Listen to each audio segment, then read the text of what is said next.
You know the feeling. It's 2 in the morning, you're absolutely exhausted, but your brain has other plans. It's just running a marathon of worries, replaying every awkward thing you've ever said, and stress testing every possible disaster scenario.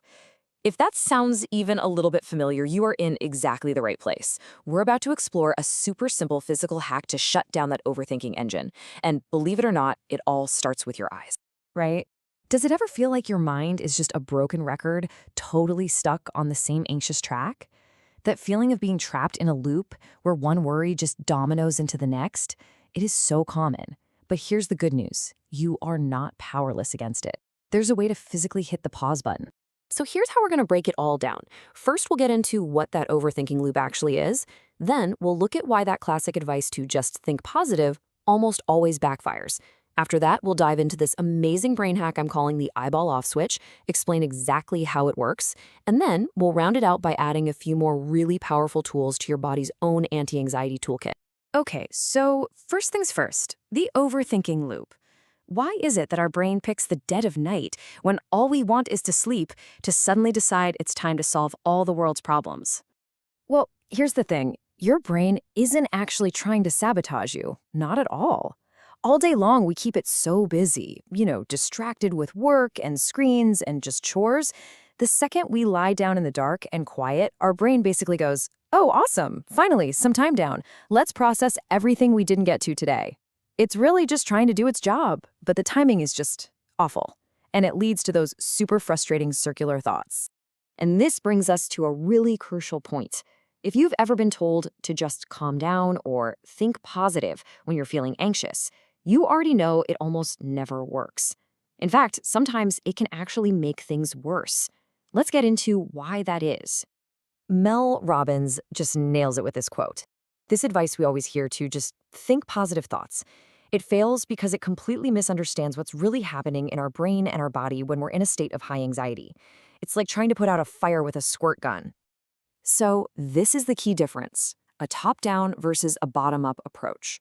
When you're really truly anxious, your deep, primal survival brain is running the show.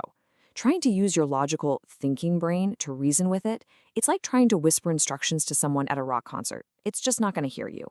But a bottom-up approach uses physical sensations from your body to send safety signals up to the brain. It's a language your survival brain actually gets. Think about it like this. Anxiety is a high-energy state, right? Your heart's racing, cortisol is pumping. Calm is a low-energy state. Trying to just leap from one to the other is physiologically jarring. Like Mel Robbins says, it's like trying to stop a speeding train by throwing a giant boulder in front of it. It's not a smooth stop, it's a crash. Okay, so if we can't think our way out of it, how do we use our body to break that cycle? This brings us to this beautifully simple and incredibly effective technique, the eyeball off switch. And it is as simple as it sounds. Next time you're stuck in that overthinking loop, I want you to try this. Step 1, pick a single, unmoving spot in front of you. Could be a light switch, a corner of the ceiling, anything. Step 2, lock your eyes onto that spot. And step 3, this is the most important part. Keep your eyeballs completely, totally still. Don't let them wander. Just freeze them in place. I know, it feels almost too simple to possibly work, right? But what you're actually doing is triggering a fascinating neurological hack. Let's look at the science behind why this is so dang powerful. So this technique is actually based on a reverse-engineered principle from a very well-established therapy called EMDR. In EMDR therapy, therapists use guided eye movements to help patients process difficult thoughts and memories. What we're doing here is basically flipping that whole concept on its head. And here it is. This is the absolute key. As Trey Tucker explains, your brain physically needs your eyes to move, to access memories, and to string together complex thoughts. I mean, even when your eyes are closed, tiny little rapid eye movements are happening as you think.